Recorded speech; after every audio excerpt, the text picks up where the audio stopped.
We'll be right back.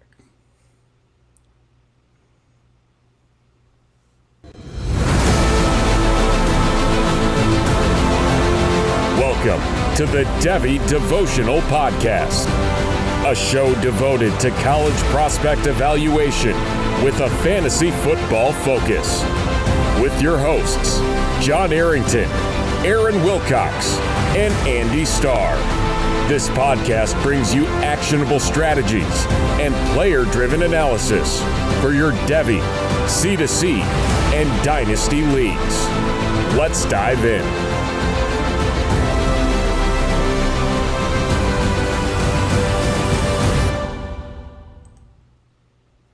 Let's dive into the next man up. Welcome to the Devy Devotional, where we stay devoted to Devy. I am your host, John Arrington, joined most of the time by Aaron Wilcox and Andy Starr. This time just by Andy Starr. How's it going tonight, buddy? I'm doing well. I was telling you earlier, I'm watching that SEC documentary on Netflix, and it's really great. By the way, like every episode's awesome. You get a nice behind the scenes look on most of the SEC. I think I'm only like 3 episodes in so far, so it's been mostly like LSU, South Carolina.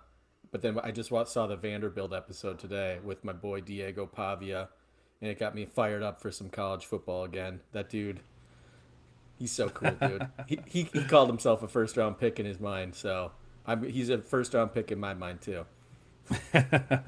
He is in your mind. He is. No, I mean he's a fun player, and obviously we're so close to football being back. Unfortunately, Aaron couldn't make it this time, so we're having to skip. It coincidentally we're having to skip Guess the Guy once again, 2 weeks in a row now.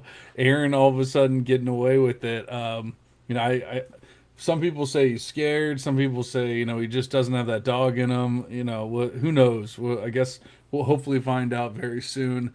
Hopefully he'll actually show up next week. But yeah, tonight we've noticed there's been some, maybe not major injuries, but there's been some injuries around the league and fall camps and things. And it's obviously going to affect at least the beginning of the season, if not the entire season. There's some players that are out indefinitely. There's some players that are out, but we don't have a timeline. We don't even know exactly what the injury is. And then there's some players that are out, and it's called minor, it's called not a big deal, all that kind of stuff. But it made us think of who would be the next man up? Who would be the player that would take those spots if it was more of a long-term injury, or if it becomes a bigger deal than what the coaches are saying right now and things like that. So it might not be exactly sexy names that we end up talking about. Some of them might be, some of them might not be.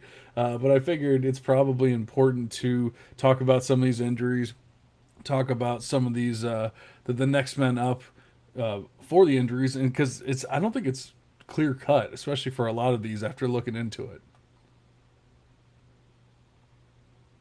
Yeah, I would agree. Especially, well, as we're gonna go through the list here, I don't think it's clear cut for really any of them. I mean, there's guys that are on the roster that, especially for like wide receiver position on some of these teams, where you can feel comfortable on one or two of them. But then beyond that, it's like, is it really going to be anyone that stands out for some of these programs, especially some of the bigger ones that are dealing with this injury bug before the season really gets going? Yeah, now luckily we did actually see Jordan Tyson is back at practice, so that is lovely to see. Obviously, we all want Jordan Tyson to be 100% healthy this year and have no issues. So it did look like, I don't know if he's 100% back, but he was practicing. That's obviously a great thing for him. But we did see a season ender for Kedron Young out of Notre Dame. Unfortunately, a player that I was pretty high on last year as a recruit. Didn't touch the ball too much as a true freshman, but man, he was getting a lot of hype this offseason.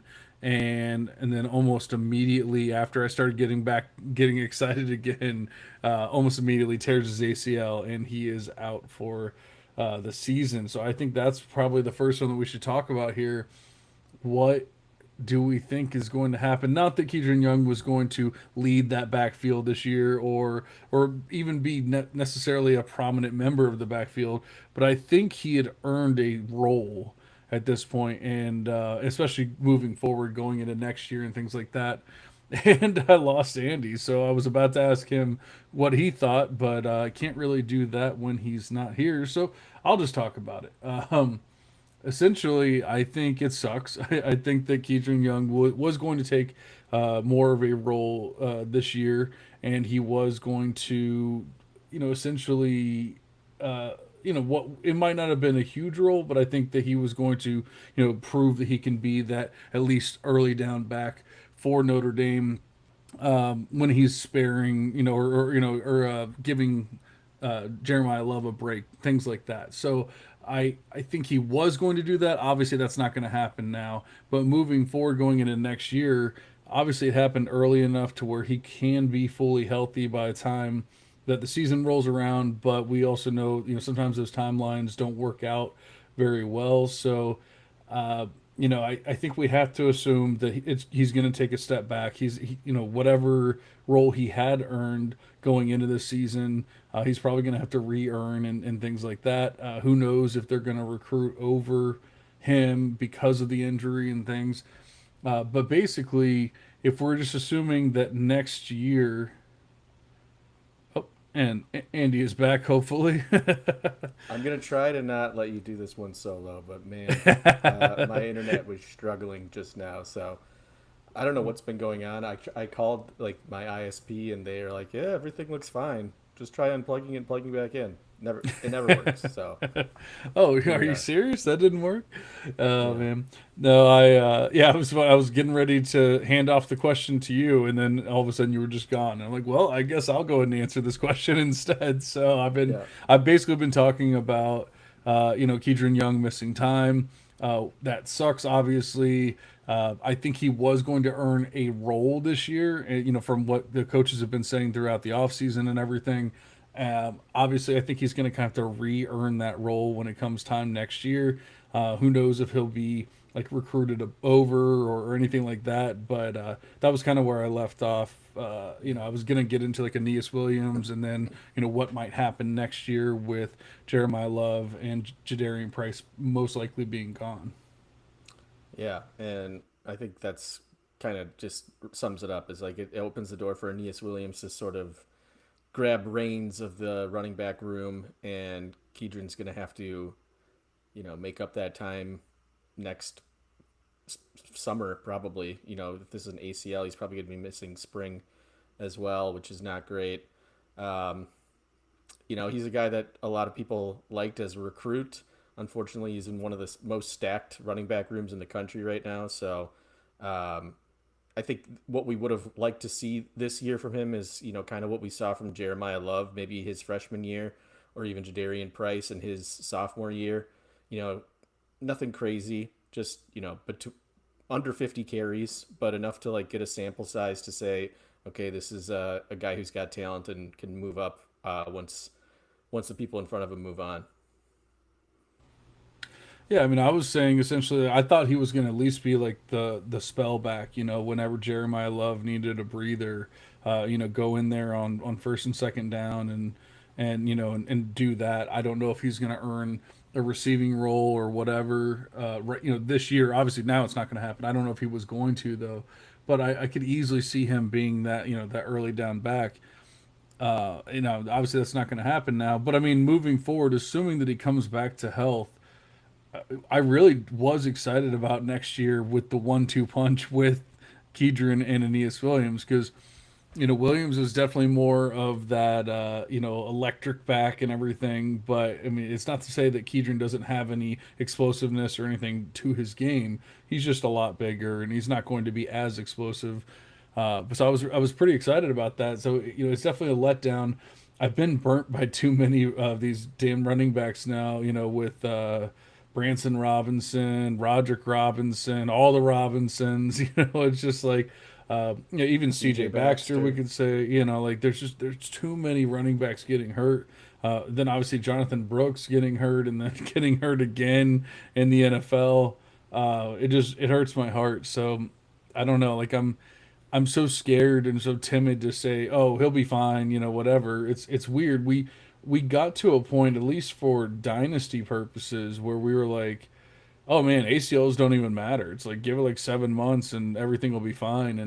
And now I think we're kind of seeing a pushback on that, where we've seen Jonathan Brooks have a relapse. We've seen a couple other players have take a little longer than maybe you would have thought. 10 months, 12 months, things like that.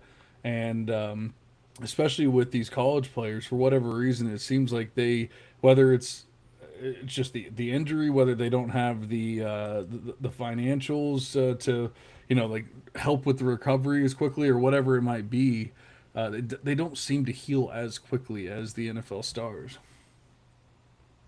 Yeah, and I don't know why that is, but maybe it's just because you can speculate all you want, but it does feel that way. NFL, I'm sure they've got state of the art medical staff and everything's provided for them, but it's hard to say. Maybe that once you're in the NFL, you're just used to rehabbing a little bit more.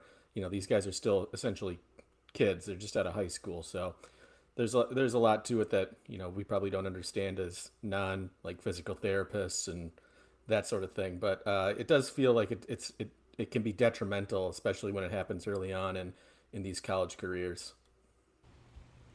Yeah, what's weird is I'm looking at our lads for Notre Dame, and I mean, I'm not saying that our lads is 100% perfect 100% of the time or anything, but they're only showing the four running backs for Notre Dame: the Jeremiah Love, Jadarian Price, Keidron Young, and Aeneas Williams. So, I mean, I'm assuming at some point they're going to have to try and add another running back or do something. I don't know. Can they even add a running back at this point? I don't even know exactly what the rules are. I know obviously they can't do a transfer, but can they add a walk on, or I really do Yeah, not know. well, that's the thing. I'm sure they've got like some preferred walk-ons and stuff that aren't showing up on like the Our Lads depth chart, but I don't know if that's what's going to happen or if they're going to maybe try and move some people around from other positions to fill in over there. I don't know. We'll see. But if they can keep those three running backs healthy, they don't really need a fourth one, in my opinion. But we'll see as the season Well, progresses. this They year, have to. but I was more thinking for like someone to take over and be the guy moving forward than Keidron Young. Like they don't have that. So I mean, unless they get recruited over, unless they have someone transfer in, which obviously can't happen. They've definitely had people transfer in other positions. I still I want to hold out a little bit of hope for Kedron is basically what I'm saying. Whereas a lot of times, like when I said Branson Robinson, Roderick Robinson, and so on and so forth, the reason why those guys it's so scary is because the Georgia's just like, all right, next man up, and like who cares, and they literally have like 10 waiting in the wings. Whereas what we love all of the running backs on Notre Dame, but they don't necessarily have uh, a huge stable of players behind Kedron Young that we have to worry about. Yeah, yeah. Not at this point, but like you said, a lot of things can change in an off season. So it'll be interesting to see what happens.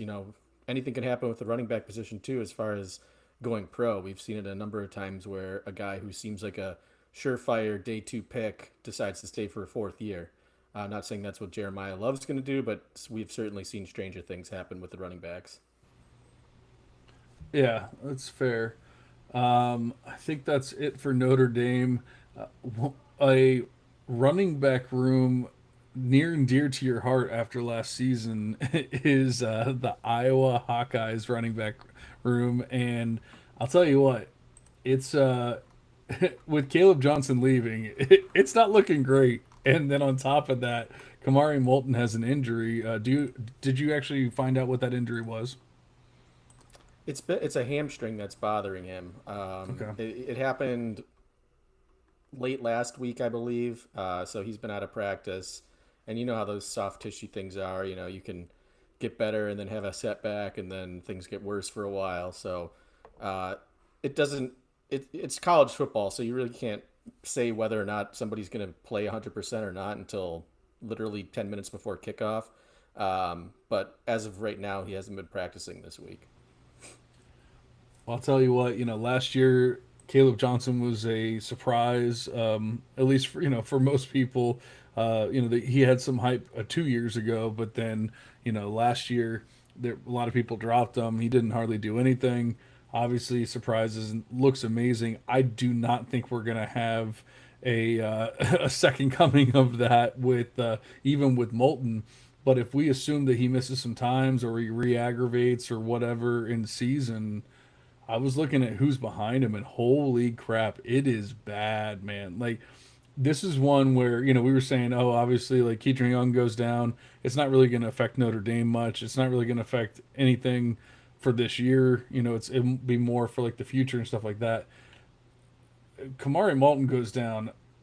They might not have a 200-yard rusher on this team. I don't know. Like, it's so bad, man. I was looking. I mean, it seems like every single player we have, Jazion Patterson, Terrell Washington, and Xavier Williams behind him. Our lads also says Devin or Brevin Dahl. I have no idea who that is. I can't even find him in Devy Beth, so I'm just going to assume he doesn't actually exist and they made that name up. So I mean, I'm looking at all of them, and they're all the same exact player. 3.5% big time run rate, zero point 0.6 PPR points per touch. Just like absolutely nothing in the run game at all. I mean, you can't even ask them to like get you 100 yards rushing or something like that with a bunch of touches. I don't think. So I'm pretty nervous about this one. If he misses any time, he being Moulton, yeah, Iowa. Not to say that we were ever like gung ho about Iowa, but I mean, they might be in real trouble there. Yeah, and Iowa's obviously a team that historically, like, offense is not something that they ever do well. They pride themselves on a shutdown defense, especially with their cornerbacks, and then they'll have their big tight ends, catch for like 450 yards and score one touchdown every other game, and that's usually good enough to win. Caleb Johnson was kind of a surprise for people last year. So expecting Moulton to replicate that was probably wishful thinking. But they're bringing in. I don't even want to like make it sound like I'm a big Mark Gronowski fan, but he is a rushing quarterback, which they haven't really had in Iowa. They haven't really had any sort of quarterback at Iowa. I know that the reports maybe aren't great for Gronowski either, but I think if anyone's gonna open up things in that rushing game, it's certainly not going to be any of the running backs on this team, but maybe they can work something with like an triple option, do something with their quarterback in that sort of system. But I'm not expecting things from Iowa because listen, they're playing in the Big Ten. They've never been an offensive minded school, and I don't think things are just going to stop on a dime. So I really think that they need Moulton to have any sort of competitive offense. I do think he will be good enough. He did all right last year. I think he was around like a 7% big time run. So there's things to be excited about with Moulton, but yeah, if he's dealing with an injury and he can't play, then I don't know what Iowa's really going to be doing. Yeah, I don't even think I touched on the Moulton part enough. Like if he is healthy, that's still going to be a step down from what Caleb Johnson did last year. But then obviously, if he's not healthy, I think it's going to be a giant leap down from there. So I think they need him. But either way, I don't see that offense even doing remotely what they did last year. I know you drafted Gronowski. It seemed like he was kind of like a round 14 guy for everyone, just about. I know you grabbed him in a spot or two, and that's kind of seems where he was going. But I think, like you were saying, that's more for rushing, that's more for fantasy and stuff. That's not Right. necessarily like, oh my God, all of a sudden Iowa's going to be great, and And they're like going to even be as I'm throwing all making over the place. that's the thing. Like even as I'm making the pick, I'm like, is Iowa really going to install like some big spread offense where they're going to have their quarterback running all over the field? Because there's Luke, like their Kurt Ferentz has never shown any sort of proclivity to that in the past. I don't know why they would just change their entire offensive mindset just because they brought in some FCS quarterback who can run the ball a little bit. So I don't know what's going to happen there, but they certainly would be in dire straits if Moulton misses any amount of time, really. Oh man, Gronowski. Everyone's gonna draft Gronowski in the 14th round, and it's gonna end up being Hank Brown when it's all said and done. It certainly could be. Like, I would not be surprised, but we'll see, you know. All right, so I was one that I wanted to kind of get out of the way. Obviously, I guess somewhat important to talk about after Caleb Johnson did what he did last year. Uh, but yeah, that's not one that I think we're going to be too excited about moving forward. We're going to be talking about too many of those players moving forward. We talked about Notre Dame. Um, I want to save. I think we have a lot to talk about with Oklahoma, so I want to save that one. But we do have some players, some injured players. Why don't we talk about Florida? We have a couple injured players. Obviously, Eugene Wilson coming back from injury, but he really has been limited in spring and fall practices. I'm not even 100% sure that he is fully practicing yet. You might be able to help me with that one. Then Dallas Wilson recently has a lower leg injury, and we doesn't exactly say what it is, but he is in a hard cast up to his knee. I think it was, or up to his shin, maybe it was. Whatever it was, he's in a hard cast. They say it's not supposed to be major. I don't know exactly what bone he broke, or that is only going to be a few weeks or whatever, but we have to assume at this point he's probably going to miss a week or two, I would think, if not possibly more.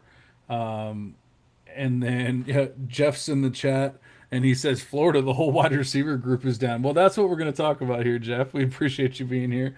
Um, there are quite a few players that are down right now, but there's also quite a few players that we're kind of excited about, and that's where it gets fun with Florida. Whereas with Iowa, it was like, well, nope, sorry, it's just gonna suck. With Florida, we can say, hey, there's actually some players that could stand, like move up here and take a step forward and be that next man up. Yeah, the name that will probably, I mean, as far as like production, like who's going to be helping right now, is J. Michael Sturdivant, the transfer from Cal. He kind of seems like he's going to fit into maybe that Kamir DK role, um, but he's certainly not a guy that anybody should be excited about for Devy purposes or even for like upside CFF purposes, really. Um, Dallas Wilson being hurt. And as Eugene Wilson being, especially Wilson being hurt, it kind of opens up the door for Vernell Brown, um, if he can potentially step into like that wide receiver role. Um, so far, you've seen clips from like their practices. Maybe things are going well for him. Other people are saying maybe they're not going so well. I guess we won't necessarily find out until we see some games. There are some guys, who are coming back who weren't really like the first or second options or even the fourth or fifth options in the passing game last year, who I think do have some intrigue at least. For me, Tank Hawkins, a guy who was a true freshman last year, he only had 10 catches, but when he was on the field, he made the most with his routes. I think he's a guy who could potentially step in and do something if they're missing two or three guys at the top. It's just a name to keep an eye on. It's not somebody who I would be drafting or anything like that. But let's say Dallas Wilson and Eugene Wilson miss the first week, and somebody goes off for 100 yards. Tank Hawkins is a guy who I would put my money on to do something like that. Well, all right. So I wanted to start with Sturdivant first before we got into Tank. I mean, looking at what he did, there was a time where people were really excited about Sturdivant, and I never really truly understood it. But I'm kind of glad that I wasn't in on him because it seems to he seems to be moving in the wrong direction for his college career. There, as a true sophomore, he had 755 receiving yards for Cal. Obviously Pac-12 transfers over to UCLA. Okay, now he only has 597 yards, but I believe that was with Dante Moore, true freshman QB and stuff. So you can kind of give him a pass, whatever. But then UCLA moves over to the Big Ten. Now he only has 315 receiving yards last year. I wonder how much can we truly expect from him in the SEC. Obviously we were hoping the QB situation is going to be better this year for him. if Lagway can stay healthy, which we'll get into here in a minute. But I mean, are we really expecting more than like three, four, maybe 500 yards out of Sturdivant? Because I don't feel comfortable saying that he's going to have more than that. Yeah, like his season last year was historically bad. Like this, you see 300 yards, you say, well, he must have been injured or something, for half the season. No, he played in every game and he started in every game. He ran over 300. Let's see, he ran over 330 routes. So he couldn't even manage 1 yard per route run, which is really really bad. Like you wouldn't even like to see that out of your tight end, but to see that as out of your potentially your number one wide receiver is just unacceptable, really. So and I was looking at the 247 recruiting or the transfer portal rankings, and I saw J. Michael Sturdivant kind of up there in the receiving rankings, as far as like transfers. It wasn't like number one or anything, but they still had him, as like a relatively highly rated transfer, which I didn't necessarily agree with. Yes, there was that season at Cal, which, yeah, I will admit I was kind of intrigued by it as well, just from like a yards per team pass attempt standpoint, that season. But it's just been a downhill slope since then, and it's kind of, I think, irresponsible to project him to do anything at this point, especially when you got so many younger, talented guys on this team. All right, so that brings us to I agree. I don't think Sturdivant's going to do much, if anything, which is why I'm actually excited about some of these other players that we can get into here in a second.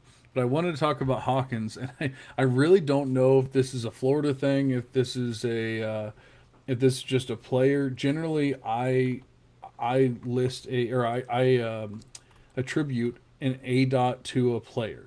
I don't attribute it to a system or anything like that. But obviously, there can be systems that will lower an A dot and things like that. But we look at Eugene Wilson, one of the lowest A dots you're going to see, out there. And then we look at Tank Hawkins, obviously only 10 receptions. I think you said it was. He only ran 46 routes, but he had a 4.6 A dot, on those plays. And so he just, it's a very small sample. Obviously, could change easily. But I do wonder, is he that kind of player? You know, is he essentially like Eugene Wilson 2.0 and that kind of thing? And if that's the case, do we see Vernell Brown the third take a giant leap forward because they don't have any? If Eugene Wilson isn't healthy, or if he doesn't take that step forward that people are wanting to see, could we see Vernell Brown the third, really take over? Because I mean, I get there's some question marks about, is he raw? Is he good? Is he not? Like you said, there's been kind of inconsistent reports about he's having a great camp, he's having a terrible camp. So it's probably just, whoever is saying it that time is making that decision. But the truth of the matter is he's a 5-star, highly athletic player. And I don't think it's going to take too long for a player like that to get on the field, especially if there's injuries, especially if there's a lackluster playing ahead of him. Yeah, absolutely. The other names on this Florida depth chart are, like Aiden Mizell, who's been around for, this is going to be his third season, I want to say. Never really stood out, did anything spectacular. Tank Hawkins, like I said, yeah, you're absolutely right. Like his A dot, and he wasn't even like a yak machine either. He had 4.6 A dot, and then less than 5 yards after the catch too. So just a possession guy, and it's weird because it wasn't like he was lining up exclusively in the slot or anything either. Like he moved all over the field, but he was just getting these short targets and kind of moving the ball little by little. Only 10 yards per reception. I don't know if it is a system thing because, like you mentioned, Eugene Wilson. I guess we'll have to see, how the Florida offense plays out.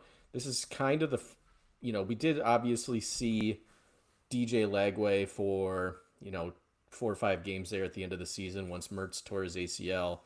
But I don't know if that offense was necessarily tailored to all of what Lagway could do at that point in time.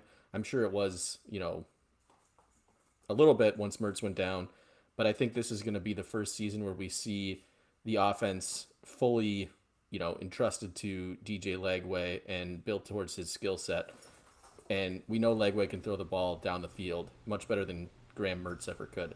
So it'll be interesting to see how the offense changes with Lagway at the helm 100% here. Yeah, so going back to the Dallas Wilson injury, I mean, like I said, they're saying they're kind of playing it off like, oh, it's no big deal. He'll be ready soon. If not at the start of the season, he'll be ready shortly thereafter. But, you have to wonder, you have a true freshman who, was looking great and by all means has like changed my mind. I've decided like I'm all in, or I was all in, and then obviously the injury happens. You always have to question how long is it going to take for him to truly recover and earn back the trust of the coaches and all that kind of stuff. But he's listed as the starting X receiver for the Gators. I mean, we just listed a bunch of wide receivers that are not very good. Besides, Vernell Brown, who's a true freshman. But the only other player that's behind Wilson here on our lad's depth chart is Khalil Jackson, and he is a fifth-year senior who has never surpassed 260 receiving yards in any of his seasons. And in fact, he only had, as my daughter turns my lights off, he only had 13 receiving yards last year, although he did actually play only one game. So, I mean, we can give him a little bit of credit, but I mean, I don't think all of a sudden Khalil Jackson is taking over this receiving or the X position for Florida here. I actually wonder if Eugene Wilson is fully healthy. Do we get a Eugene Wilson moving over to the X, and then Vernell Brown the third coming over and taking over as the slot wide receiver? Obviously, I don't think it's going to happen the other way around. I guess it's possible. Even though he was a lower A dot player and stuff in college, I guess they kind of said, he has the tools to play inside or out, that kind of thing. But he's just raw, so I don't think it's going to happen the other way around. But I guess it's possible. But what do you think about that? Eugene Wilson on the outside, and then Sturdivant in the as your flanker there, and then Vernell Brown as your slot. Um, I don't love it. I don't think UG, in today's football, NFL, college, size isn't necessarily the end all be all for any position on the field as far as wide receivers concerned. I do think Eugene Wilson might be a little undersized to be like a field stretcher. I don't know if he has like the breakaway speed to, just take the top off the defense. But the thing is, like, as I was saying earlier, like Lagway he can just huck it down the field. So if you can get single coverage on any of these guys, I think Lagway's more than capable of hitting them in stride and putting the ball in a spot where he's going to give them the best chance. I don't know if Eugene Wilson, is going to work the best in that spot, but in a pinch, I feel like you probably trust him more than you would Vernell Brown, just based on the experience and the offense and everything like that. So I don't hate it, but it's not something that I would be too excited about if I'm a Florida fan. Well, I'm just thinking, as the coach, and it's I just think they have to get good players on the field. Lagway has to take a step forward this year. The Gators have to win games, and I think that they have one of, if not the hardest schedules in like all of college football this year. It seems like the Gators always get screwed on scheduling. I don't know what it is. Like I know they were great for a while, but like they've been bad for a long time, and yet their schedule is just always so hard. But I just think that they can't afford to lose a bunch of games. They can't afford to go out there and put up 200 yards passing, and things like that. Lagway can't afford that, and and the Gators themselves cannot afford that. So I really think, at that point, especially if Wilson's missing time, whatever, you have to get your best players on the field, and you can't have Aiden Mizell and Khalil Jackson and whoever else out there. And I know college coaches do some really stupid things. So I mean, it wouldn't blow my mind if it doesn't happen that way. But I'm just trying to think as like think with common sense here, and it just would make a lot more sense to me that they actually do that. And then Jeff said a little John after dark going on here. I don't know what it is. So we have every light in my house is is voice controlled and Wi-Fi controlled and all that kind of stuff. And my daughter's 10, and we've had these for years and years now. So I mean, it's nothing new. But for some reason, the way that she says to turn her lights off every single time, it turns every single light in my house off. And I've told her a million times, like, hey, just this is what you say, and then when you say that, it'll turn your light off in your room. And she swears that that's what she says. It never happens to me, but yet somehow when we're on here, about half the time my lights turn off. So, yeah, you'll know now in the future if it happens again. It's just Ava talking to Google. But why don't we? Or no, actually, no, we didn't talk about Lagway as well, huh? Yeah, well, Legway had the shoulder thing in the off season, and now it seems like he's dealing with some sort of calf injury. I don't think we necessarily need to talk about who his replacement would be because it's kind of completely irrelevant. But maybe just Yeah. in the frame of like, how does this affect it? Like, let's say Lagway misses more than 4 games this year because he's got some sort of hampering injury. How do we feel about him moving forward as like the Devy QB 1 or 2, I guess, depending on who you ask. Well, I mean, I've already moved him below a couple of guys that like I originally I wanted to be all in on Lagway, and I kind of was, especially the way that he finished the season. But you add the injuries in, then he wasn't fully healthy going into spring camp, then he wasn't fully healthy going into fall camp, and I'm like, all right, I got to lower him down at least a little bit. And now you add in a nagging calf injury, and if he ends up missing any time for his shoulder, for his calf, or anything else, really. I mean, you kind of have to throw on the injury prone label at that point. Not to say that he can't, work his way out of it, but yeah, I think I always or talked recently about how I don't like doing manual adjustments, but at that point, I might start doing a small manual adjustment on Lagway and just saying, hey, man, yeah, you got, you can't be in that top tier anymore. Yeah, it's a tough thing to really talk about and just be. It's all hypothetical, obviously, but yeah, I mean, if he goes out there for 8 games and lights it up and is the best quarterback in the country, and then maybe he missed 4 games, either interspersed or 2 games to start the season or whatever.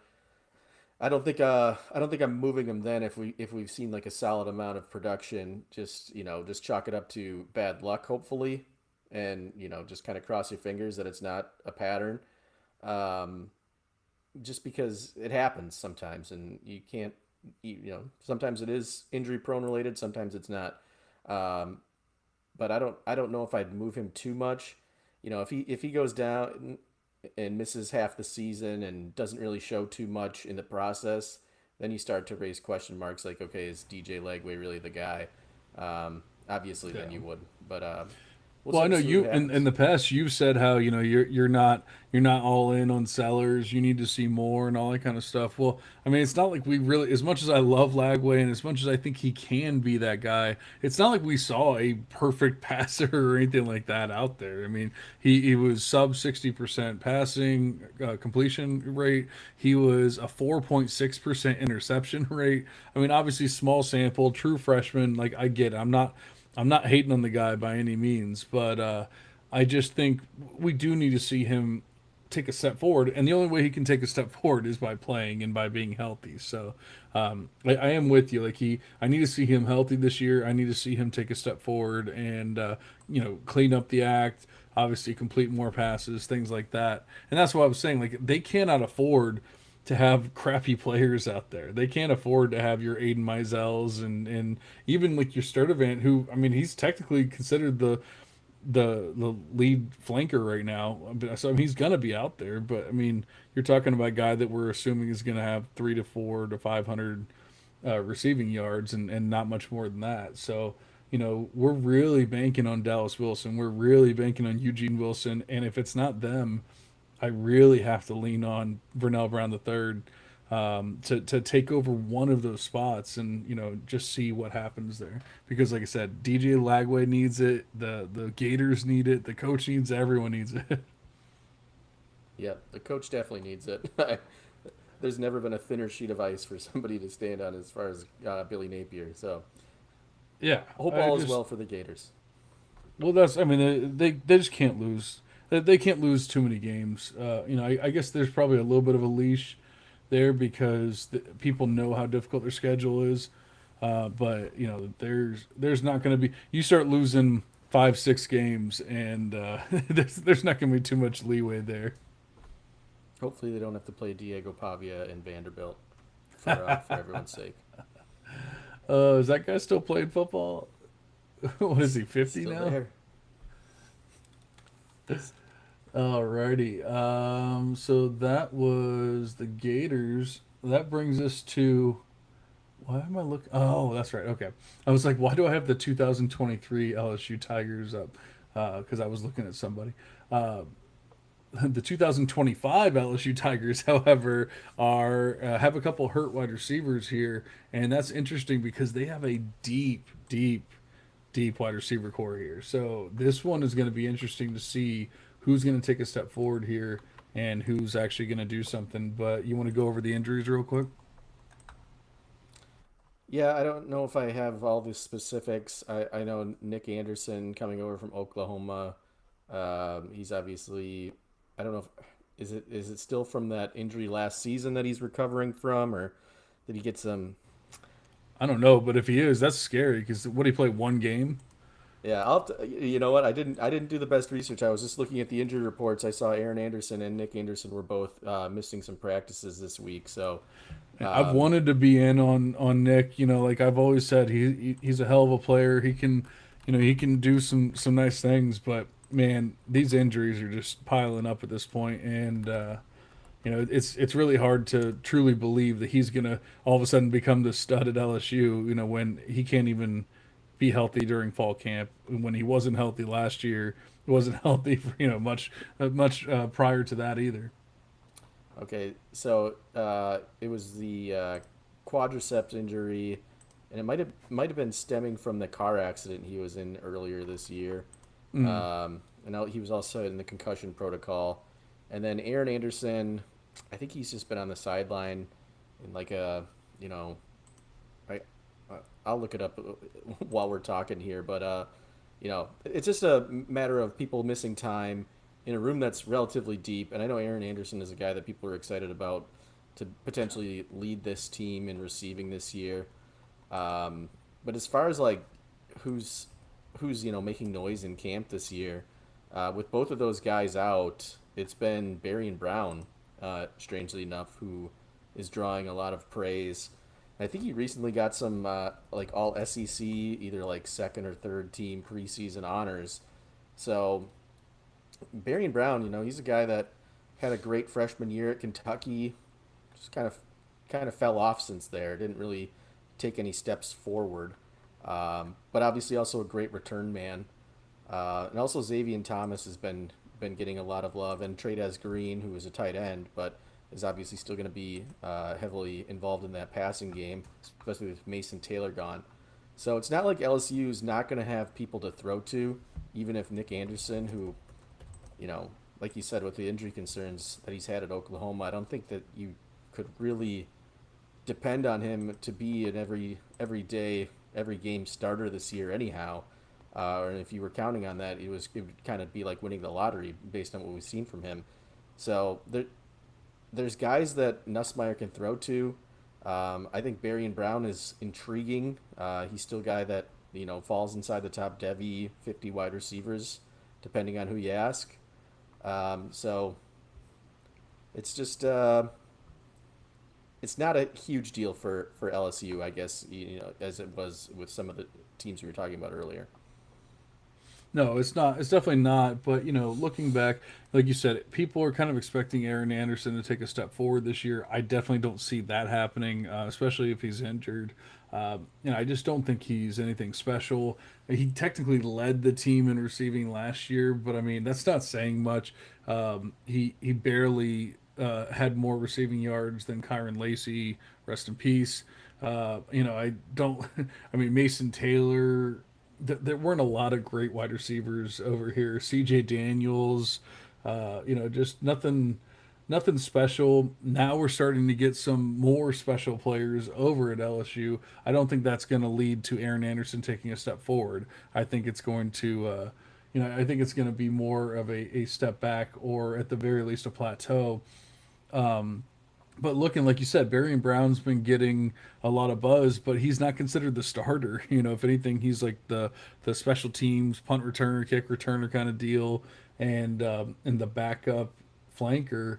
So I wonder if somehow he can get onto the field over Xavier Thomas, and then Nick Anderson missing time. I would have assumed that he was going to be the X when it was all said and done, but it looks like it's going to be Chris Hilton Jr. But man, Chris Hilton, like I will give him a little bit of credit, because that's why I was looking at the 2023 class or LSU wide receivers. I'll give him a little bit of credit. Like, he had to try to earn targets and yardage with Malik Neighbors and BTJ and Mason Taylor on the same team.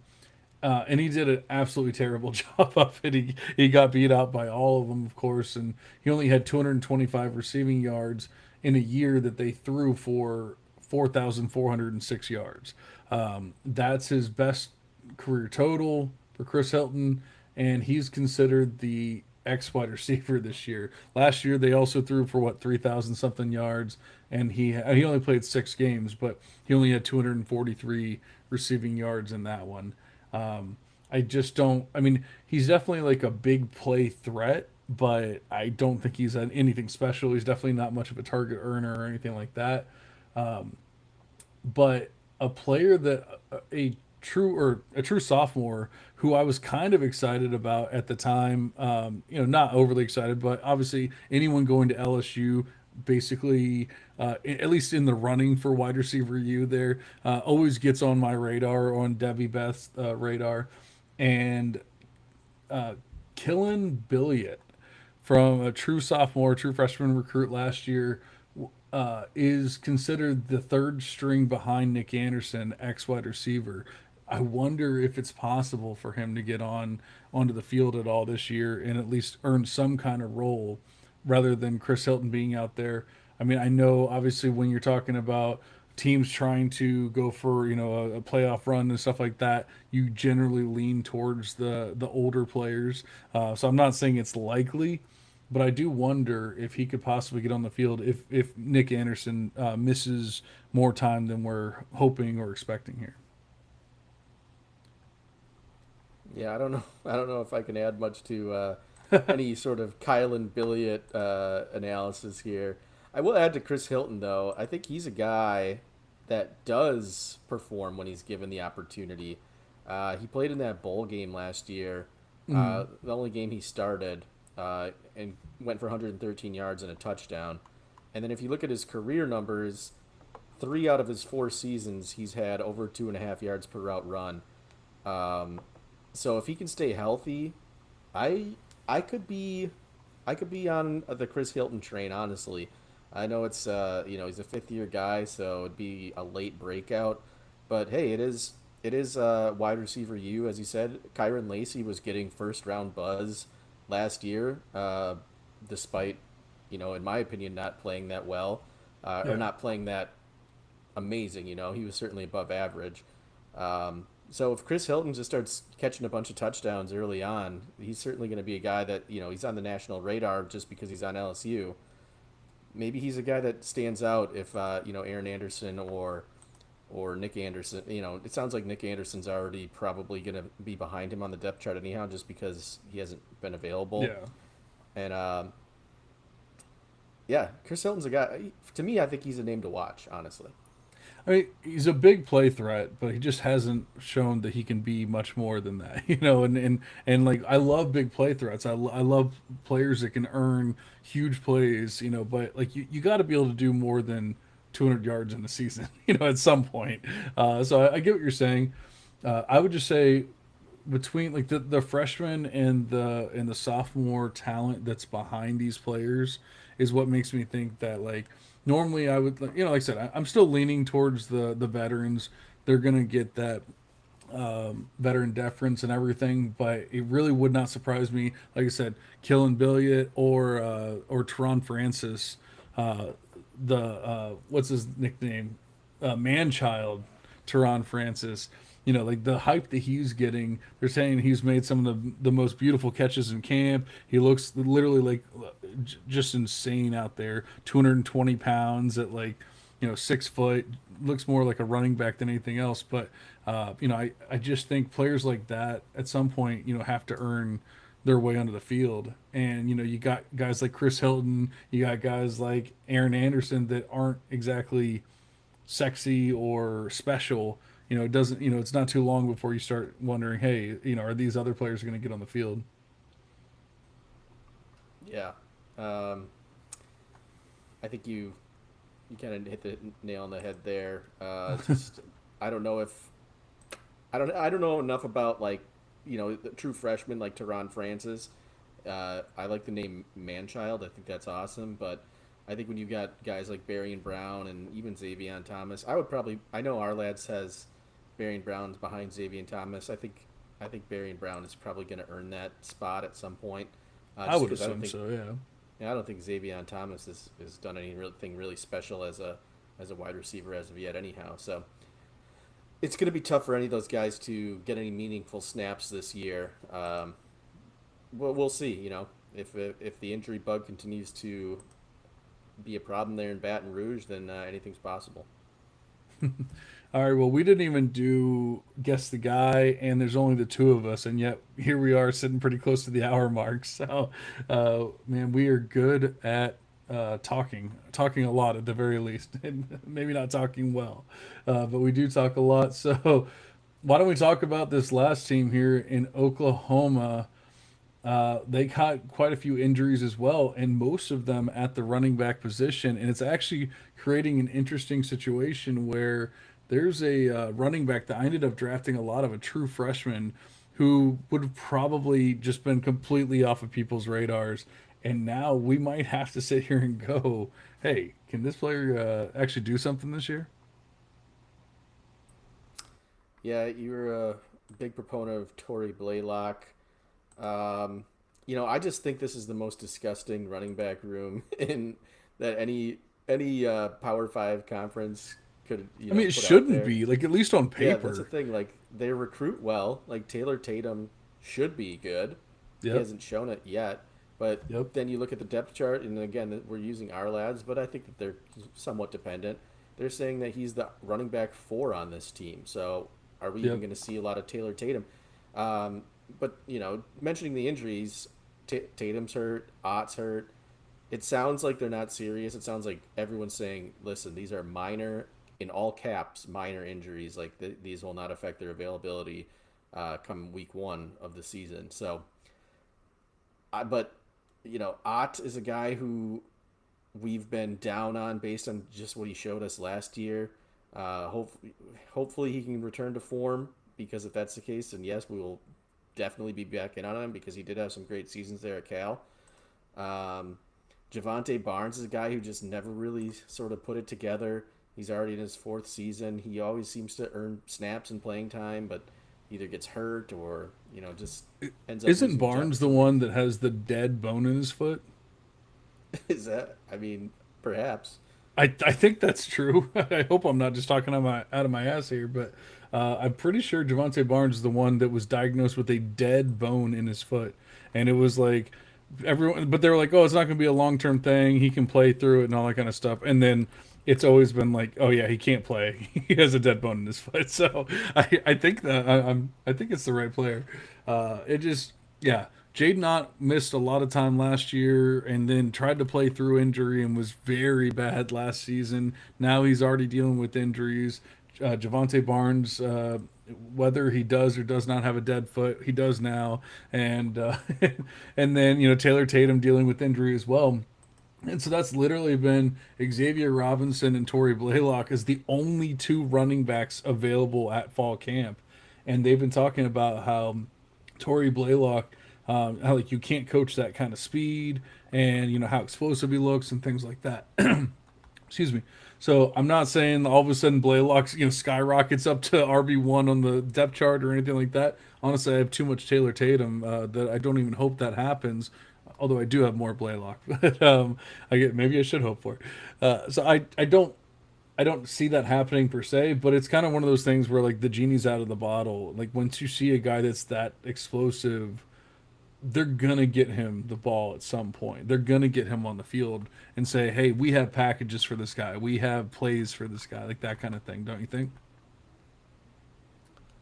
Yeah, I mean, I was just looking at the most recent camp report, and it looks like Javante Barnes is healthy right now. He's the one that's out there with Torrey Blaylock. It's Xavier Robinson who's hurt, so maybe he's the guy with the dead foot. I don't know. But yeah, I mean, Taylor Tatum should be able to put it together. Like he's obviously has the talent. It's just whether or not the coaching staff believes in him. They obviously bring in the new offensive coordinator Arbuckle. John Mateer's coming in. Uh, are they going to shift the focus more to the passing game and let Mateer handle most of the running?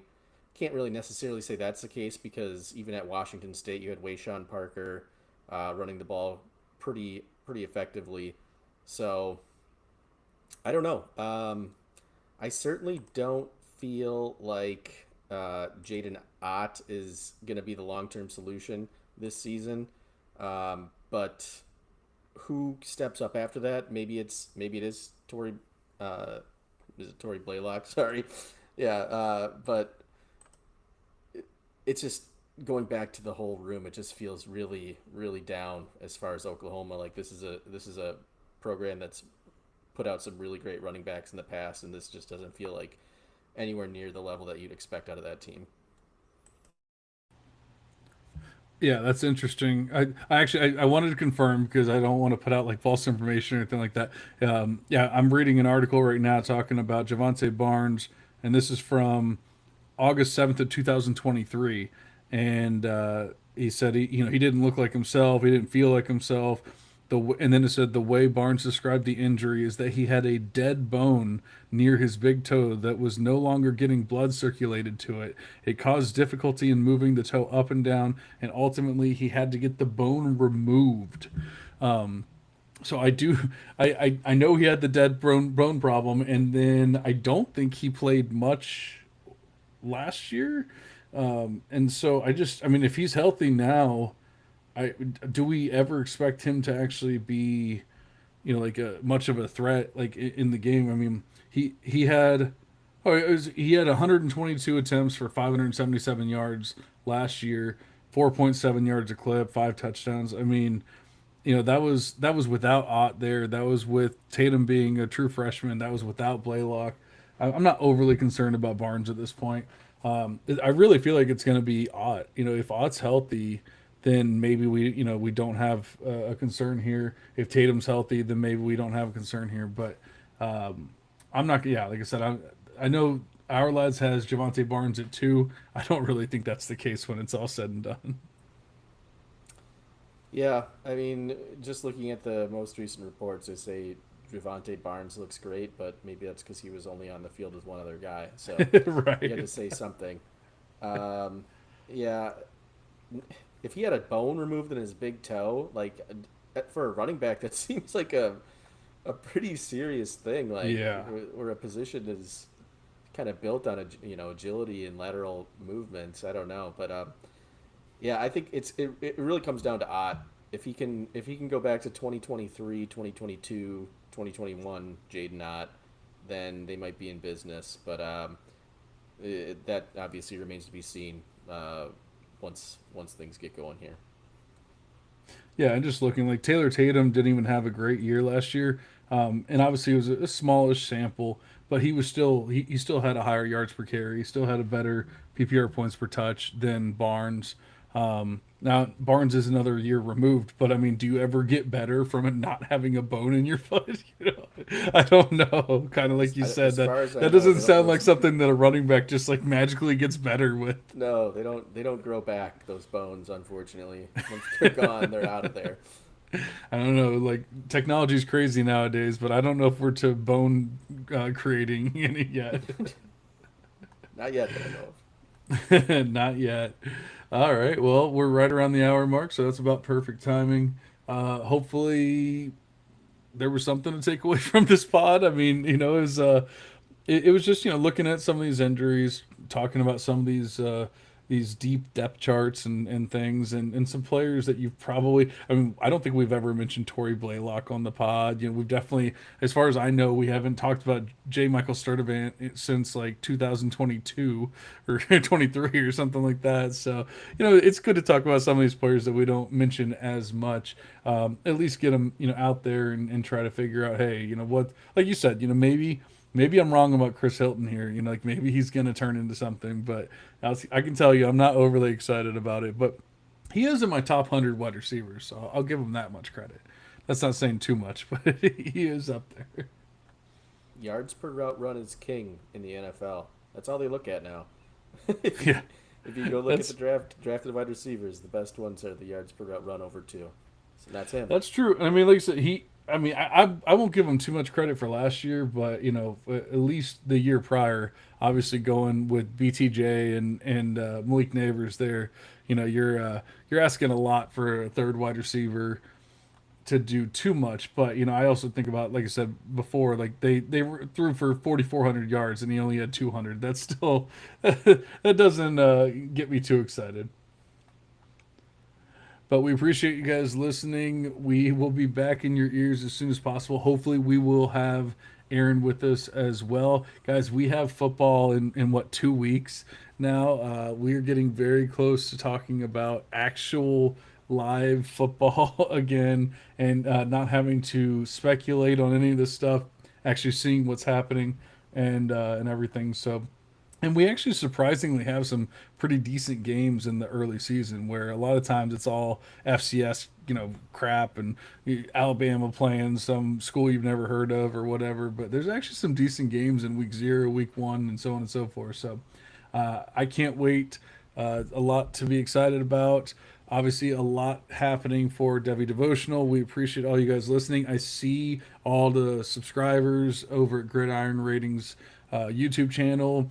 We appreciate you. We see the comments and everything on Spotify and everything. So I do appreciate you guys reaching out and letting us know how much you like the pod. Obviously, do as much of that as you possibly can, and we will be back as soon as possible. But for now, we are cashing out. See you guys.